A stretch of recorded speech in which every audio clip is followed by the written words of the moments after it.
વિશ્વભરના પ્રવાસીઓ માટે સ્ટેચ્યુ ઓફ યુનિટી પ્રવાસ માટે પ્રથમ પસંદગીનું સ્થળ બન્યું છે. એસઓયુના ચેરમેન મુકેશ પુરી અને મુખ્ય કારોબારી અધિકારી ઉદિત અગ્રવાલ દ્વારા જે તે સોમવારે તહેવાર હોય તે દિવસે પ્રવાસીઓની માંગણીઓને ધ્યાને લઈને સોમવાર અને મંગળવારે પણ સ્ટેચ્યુ ઓફ યુનિટી સહિતના પ્રકલ્પો પ્રવાસીઓ માટે ખુલ્લા રાખવાનો નિર્ણય કરવામાં આવ્યો છે.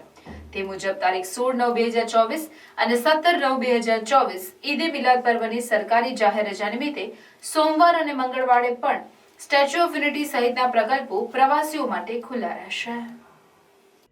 અત્રે ઉલ્લેખનીય છે કે સામાન્ય રીતે સ્ટેચ્યુ ઓફ યુનિટી અને અન્ય પ્રવાસી પ્રકલ્પો પ્રતિ સોમવારે સાપ્તાહિક મરામત કાર્ય માટે બંધ રાખવામાં આવે છે. સોમવારે ઉજવવામાં આવતા તહેવારો નિમિત્તે પ્રવાસીઓ માટે તમામ પ્રકલ્પો ખુલ્લા રાખવાના નિર્ણયને આ અગાઉનો ખૂબ સારો પ્રતિસાદ મળ્યો હતો. એસઓયુના આ નિર્ણયને કારણે પ્રવાસીઓને શનિવાર, રવિવાર, સોમવારના અને મંગળવારના મિની વેકેશનનો લાભ મળે છે.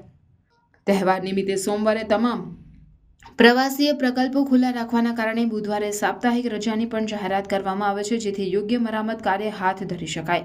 તારીખ 16/9/2024 અને તારીખ 17/9/2024 રોજ ઈદે મિલાદ પર્વની સરકારી જાહેર રજા નિમિત્તે સોમવાર અને મંગળવારે સ્ટેચ્યુ ઓફ યુનિટી સહિતના પ્રકલ્પો પ્રવાસીઓ માટે ખુલ્લા રહેશે અને તારીખ 18/9/2024 બુધવારના રોજ તમામ પ્રવાસન સ્થળોએ જાહેર રજા રહેશે.